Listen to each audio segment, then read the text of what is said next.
Aujourd'hui, c'est le 22 mai. Notre méditation a pour titre « As-tu déjà un billet ?» Nous lisons dans Jean chapitre 14 au verset 2. « Il y a beaucoup de demeures dans la maison de mon Père.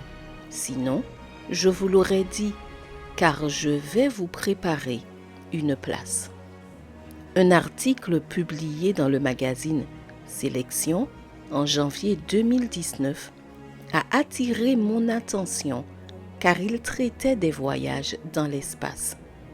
Ce numéro m'a captivé car il montre que même la science affirme que nous pourrons probablement vivre un jour en dehors de la Terre. Il n'est donc pas insensé, comme beaucoup le prétendent, de croire à la nouvelle Terre dont nous parle la Bible. Les points les plus importants de l'article sont les suivants. Premièrement, au moins 4 entreprises privées sont en concurrence pour offrir le premier service de transport public dans l'espace à plus de 160 km de la Terre.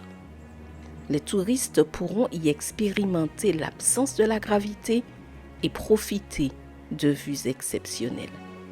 Les personnes intéressées par l'achat d'un billet doivent débourser la somme de 250 000 $.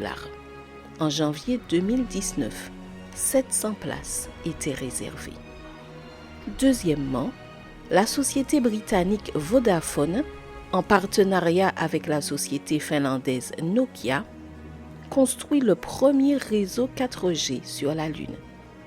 Les astronautes pourront ainsi envoyer des vidéos à leurs proches sur la Terre. Troisièmement, la société américaine Orion Span a déjà des réservations pour l'hôtel de luxe extraterrestre qui s'appelle Station Aurora. Un séjour de 12 jours dans l'espace coûte 9,5 millions de $ et comprend un entraînement de 3 mois avant. Selon la société, l'hôtel devait ouvrir ses portes en 2022.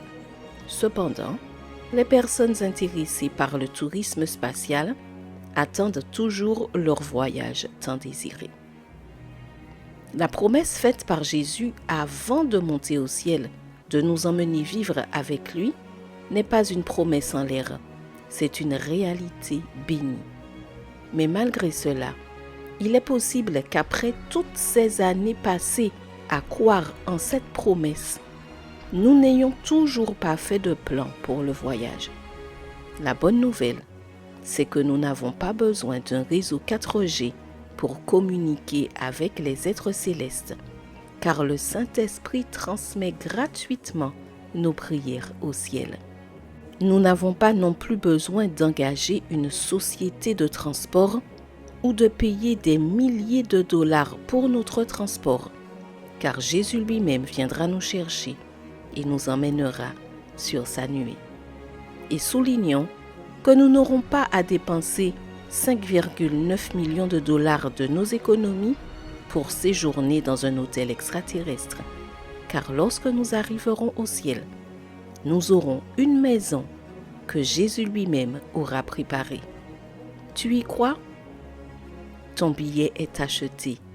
Il a été réglé ce vendredi après-midi-là, sur une croix, au sommet d'un mont appelé Calvaire. Ne manque pas le voyage.